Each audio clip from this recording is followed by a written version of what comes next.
வணக்கம். செந்தணலின் பிரதான செய்திகள். விரிவான செய்திகளுக்கு முன் தலைப்புச் செய்திகள். வல்வெட்டி துறையில் தியாகத்தாய் அன்னை பூபதி அம்மாவின் ஊர்தி மக்கள் அஞ்சலிக்காக. அவசர கால நிலை நீடிப்பு 110 மேலதிக வாக்குகளால் நிறைவேற்றம். இன்றும் முடங்கிய வைத்தியசாலைகள் ஏமாற்றத்துடன் திரும்பிச் செல்லும் நோயாளர்கள். பண்டிகை காலத்தில் நெருக்கடி, QR முறையை நீக்குமாறு விடுக்கப்பட்ட அவசர கோரிக்கை. புத்தாண்டு விளையாட்டு விழாக்களை ஏற்பாடு செய்யும் போது மிகுந்த அவதானம், எச்சரிக்கும் சுகாதாரத்துறை.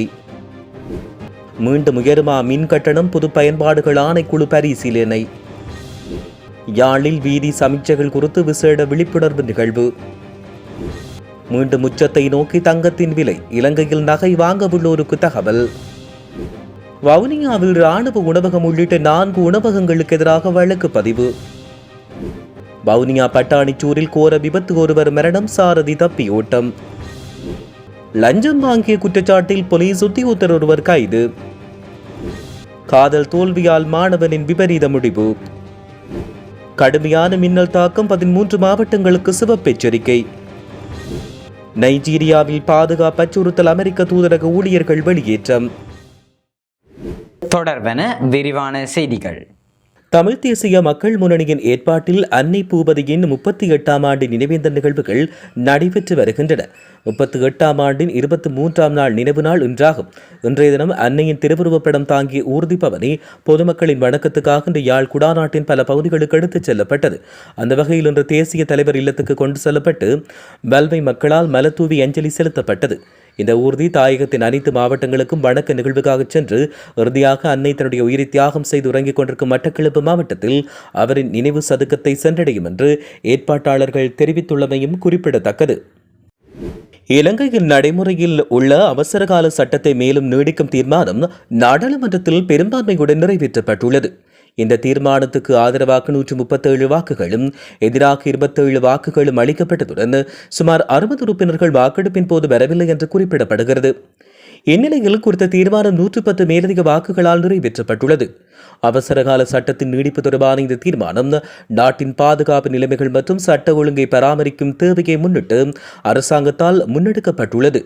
இதேவேளை எதிர்க்கட்சிகள் சிலர் இந்த நீடிப்புக்கு எதிர்ப்பு தெரிவித்து அவசரகால சட்டத்தின் தொடர்ச்சி பொதுமக்களின் அடிப்படை உரிமைகள் மீது தாக்கத்தை ஏற்படுத்தும் என்பதையும் சுட்டிக்காட்டியுள்ளனர்.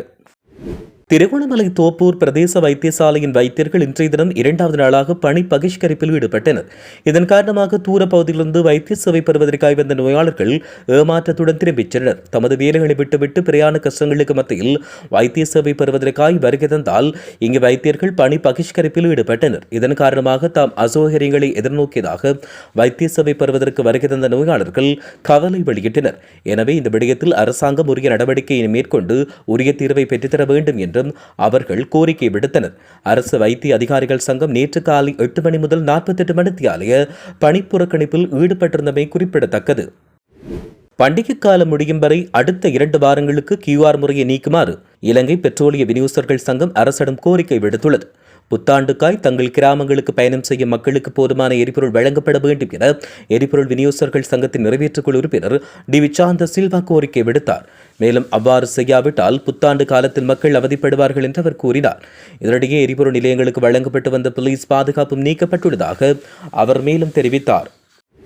நாட்டில் தற்போது நிலவும் கடுமையான வெப்பமான காலநிலையின் காரணமாக புத்தாண்டு விளையாட்டு விழாக்களை ஏற்பாடு செய்யும் போது மிகுந்த அவதானத்தோடு செயற்படுமாறு சுகாதாரத்துறையிடம் பொதுமக்களிடம் கோரிக்கை விடுத்துள்ளனர். வெளிப்புறங்களில் நடத்தப்படும் விளையாட்டு நிகழ்வை காலை 10 மணிக்கு முன்னர் நிறைவு செய்யுமாறு கொழும்பு தேசிய வைத்தியசாலையின் விளையாட்டுத்துறை வைத்தியர் ருவான் ஜேசூரிய தெரிவித்தார். நேற்று இடம்பெற்ற ஊடகவரிட சந்திப்பின் போதே அவர் இந்த விடயத்தினை தெரிவித்திருந்தார்.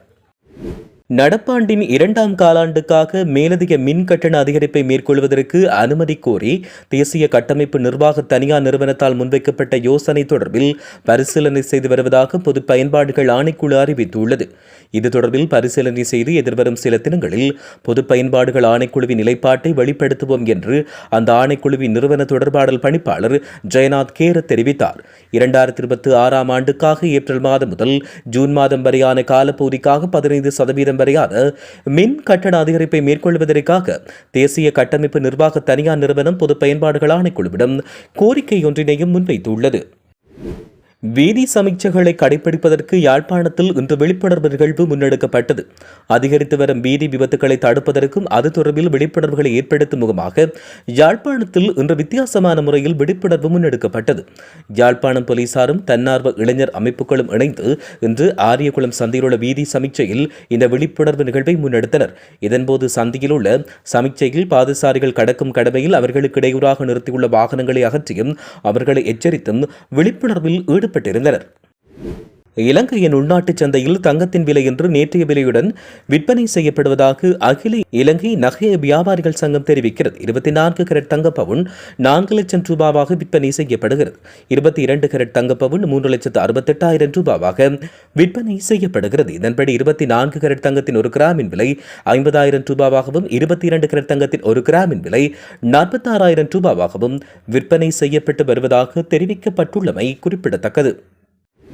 இராணுவ உணவகம் உள்ளிட்ட 4 உணவகங்கள் மீது வழக்கு பதிவு தொடரப்பட்டுள்ளதாக தெற்கு தமிழ் பிரதேச சபை தவிசாளர் பாலேந்திரன் தெரிவித்தார். குறிப்பாக வவுனியா தெற்கு பிரதேச சபை எல்லைக்குட்பட்ட பகுதியில் அமைந்துள்ள உணவகங்கள் சுகாதார முறைப்படி இயங்குகிறதா என்பதை பரிசீலிக்க நேற்றும் இன்றும் அதிகாலை தவிசாளர் தலைமையிலான சிரேஷ்ட பொது சுகாதார பரிசோதகர்கள் உள்ளிட்ட பொது சுகாதார பரிசோதகர்கள் குழுவால் பூவரசங்குளம் பகுதியில் உள்ள உணவகங்களுக்கு அதிரடி விஜயம் செய்யப்பட்டு பரிசோதனை மேற்கொள்ளப்பட்டது. இதன்போது சுகாதாரமற்ற முறையில் இயங்கி வந்த உணவகம் மீது சட்ட நடவடிக்கை மேற்கொள்ளப்பட்டது.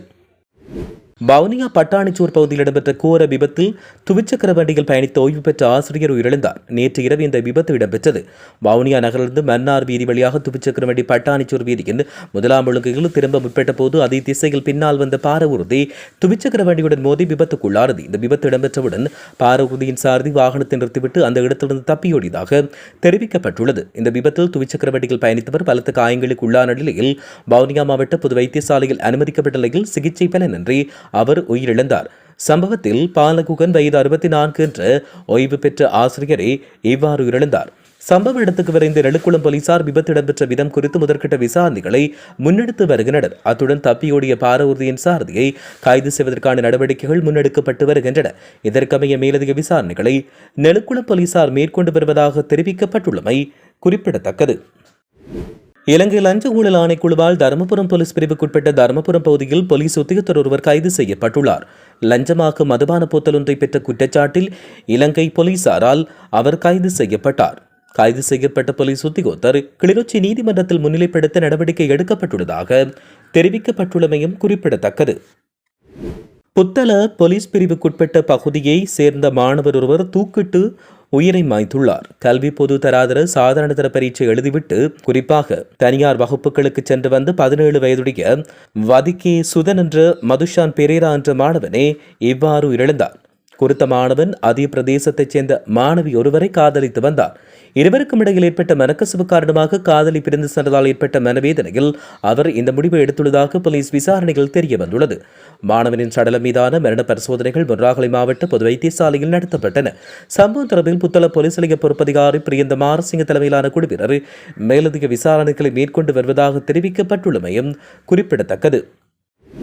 நாட்டின் பல பாகங்களில் இன்று பிற்பகல் வேளை பலத்த மின்னலுடன் கூடிய மழை பெய்யக்கூடும் என வானிலை ஆய்வு மையம் சிவப்பு எச்சரிக்கை விடுத்துள்ளது. இதன்படி மேல் சப்ரகமுவ தெற்கு மற்றும் மூவா மாகாணங்களிலும் கண்டி மற்றும் நுவரெலியா ஆகிய மாவட்டங்களில் இன்று இடியுடன் கூடிய மழை பெய்யக்கூடும் என அறிவிக்கப்பட்டுள்ளது. இதன்போது பலத்த மின்னல் தாக்கங்களோடு தற்காலிகமாக பலத்த காற்று வீசக்கூடும் என அறிவிக்கப்பட்டுள்ளது.